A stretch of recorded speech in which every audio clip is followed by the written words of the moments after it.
ETF index mutual funds నేర్చుకుని stock మార్కెట్లో రాణించాలనుకుంటున్నారా? వెంటనే ఈ నెంబర్కి కాల్ చేయండి. నమస్తే రమగారు. నమస్తే జయ. మనము సృష్టికర్త బ్రహ్మ అంటూ ఉంటాం కదా. ప్రతిసారి ప్రతి విషయంలోనూ ఎలా సృష్టించాడో, అసలు ఎలా క్రియేట్ చేశాడో, మంచి అయితే మంచిగా పొగుడుకుంటాం, లేదంటే ఆయన తిట్టుకుంటాం, ఎందుకు ఈ జన్మనిచ్చాడని. కానీ ఆయన అసలు పూజించటం అంటూ ఉందండి?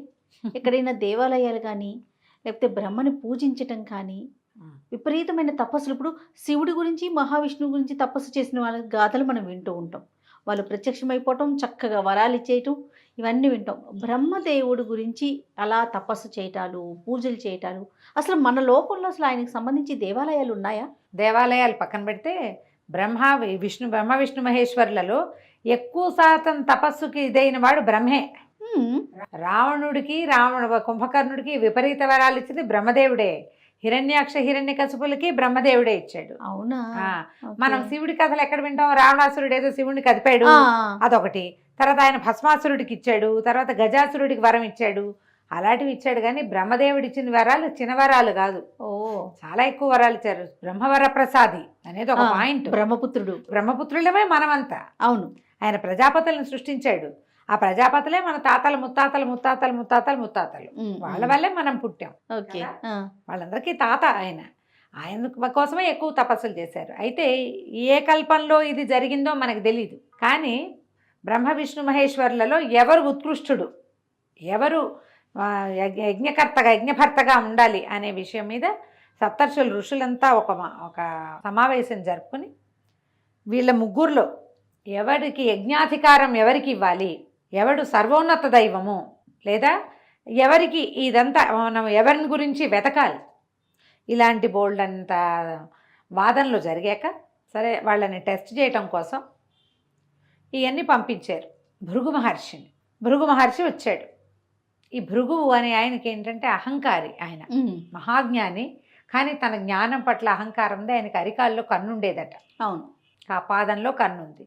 ఆయన టెస్ట్ చేయడానికి వచ్చినప్పుడు ఆయన బయలుదేరి బ్రహ్మలోకానికి వెళ్తే ఆ బ్రహ్మదేవుడు కళ్ళు మూసుకుని సరస్వతీదేవి వీణ వాయిస్తుంటే దాన్ని వింటున్నాడు, వీణాగానాన్ని వింటున్నాడు ఆయన.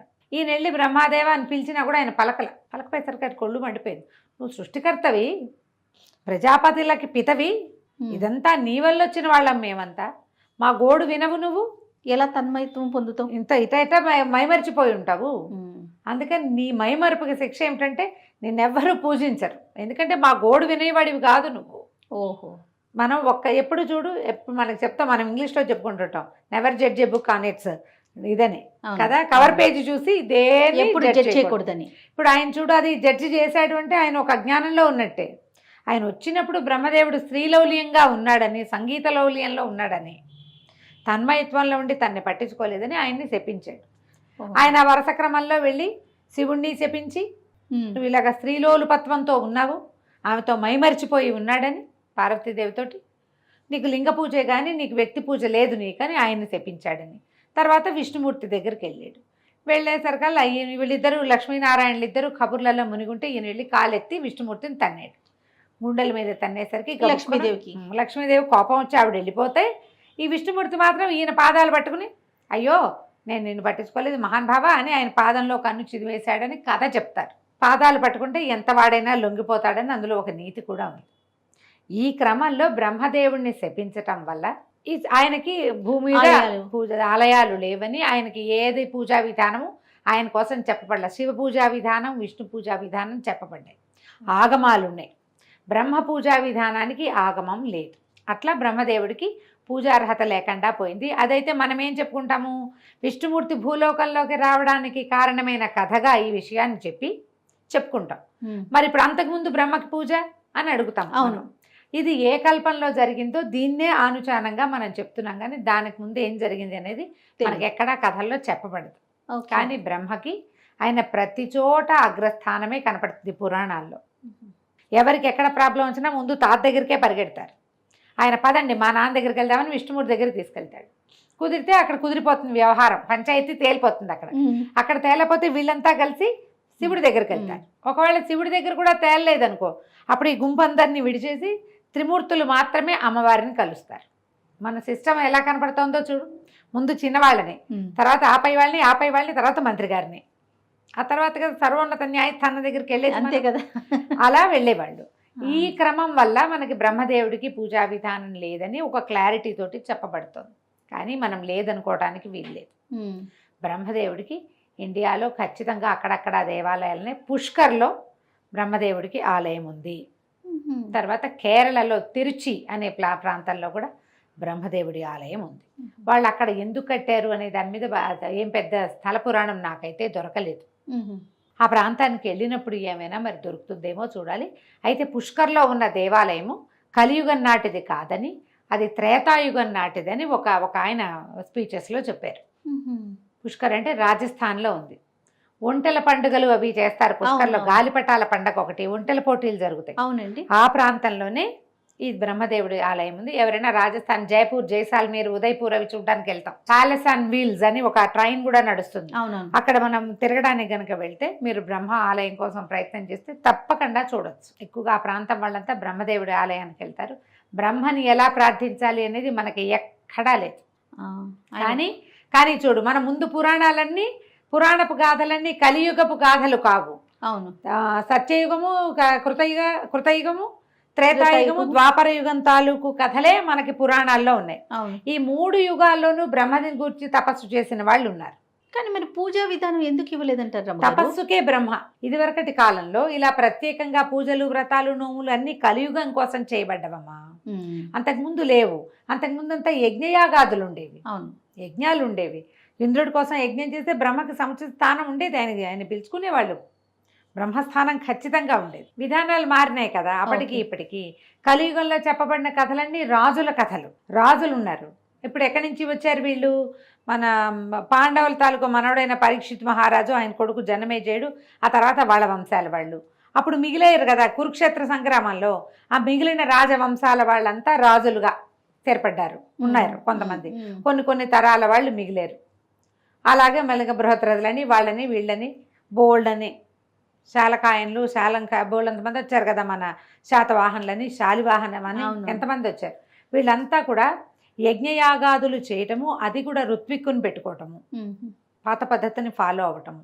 ఆ తర్వాత క్రమంగా దేవాలయ నిర్మాణాలు అవి కలియుగంలో వచ్చినాయి. రామాయణంలో కానీ భారతంలో కానీ ఏదో వీళ్ళు నిత్యము అర్చన చేసేది, అది కాకుండా నిత్య హోమంగానే కనపడుతూ ఉండేది.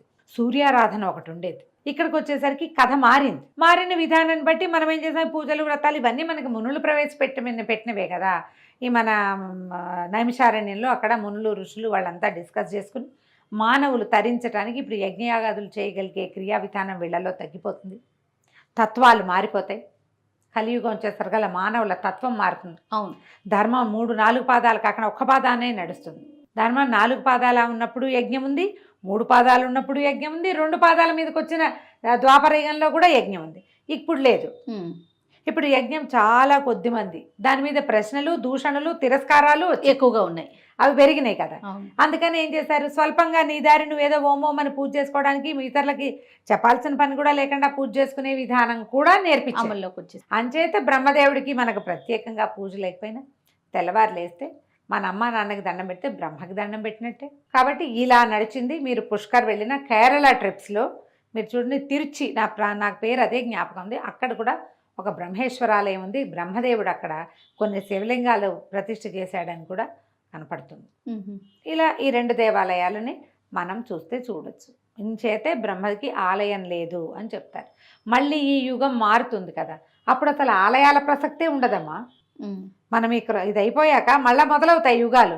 అప్పుడు ఆలయాల ప్రసక్తి లేదు. మళ్ళీ ఆలయం మళ్ళీ కలియుగం వచ్చినప్పుడే. అంతే, కలియుగం వచ్చినప్పుడే అప్పుడు లింగాలు అవి స్థాపించడం. ఎలా అంటే మన రాముల వారు లింగం ఒక చోట ప్రతిష్ఠ చేశాడు. దేవాలయాలు ఉంటాయి, జనాలంతా విరివిగా వెళ్ళి ఉండకపోవచ్చు అని అనిపిస్తుంది. రాముల వారు ప్రతిష్ఠ చేసిన లింగమే రామేశ్వర లింగం. అవును. ఆయన తన ప్రయాణంలో ఎన్ని చోట్లలో లింగ ప్రతిష్ఠ చేశారని చెప్తారు. ఉన్నాయి, కానీ ఇలా మనకు మళ్ళీ లేవు అప్పుడు. అంతే. తర్వాత భీముడు, పాండవులు స్థాపించిన ప్రతిష్ఠ చేసిన శివలింగాలు, పాండవులు 5 ప్రతిష్ఠ చేశారు. భీముడు ఒక చోట ప్రతిష్ఠ చేశాడు. మంగళగిరిలోనే ఎక్కడో చెప్తారు మా భీమ ప్రతిష్ఠ. కొన్ని చోట్ల పాండవులు ప్రతిష్ఠ చేసినవి కూడా మనకి కనిపిస్తాయి. కాకపోతే విశాలమైన పెద్ద పెద్ద దేవాలయాలు, జనాలు ప్రార్థించుకోవడానికి దేవాలయం ఒక్కటే అబౌడ్గా అప్పుడు కాదు. ప్రతి వాళ్ళకి ఎవరి విధానం వాళ్ళకుండి యజ్ఞయాగాదులు కూడా ఉండేవి. ఇప్పుడు తరం మారింది కాబట్టి మనకి ఇంట్లో చేసేదానికంటే దేవాలయానికి వెళ్ళేదే మనకి ఎక్కువగా కనిపిస్తుంది. మనం కూడా బ్రహ్మదేవుడికో దండం పెట్టుకోవచ్చు, సూర్యుడికి దండం పెట్టినా, అమ్మా నాన్నకి దండం పెట్టినా, ఏదైనా మన ఇంట్లో ఒక యజ్ఞం అంటూ చేస్తే మొదట బ్రహ్మకి నమస్కారం చేస్తాం. మనం అవి చేయట్లేదు కాబట్టి బ్రహ్మదేవుడి గుళ్ళు లేవనుకుంటున్నాం. మనం యజ్ఞము హోమం చేసేవాళ్ళు బ్రహ్మకి నమస్కరిస్తారు. నమస్తే రమ్య. నమస్తే.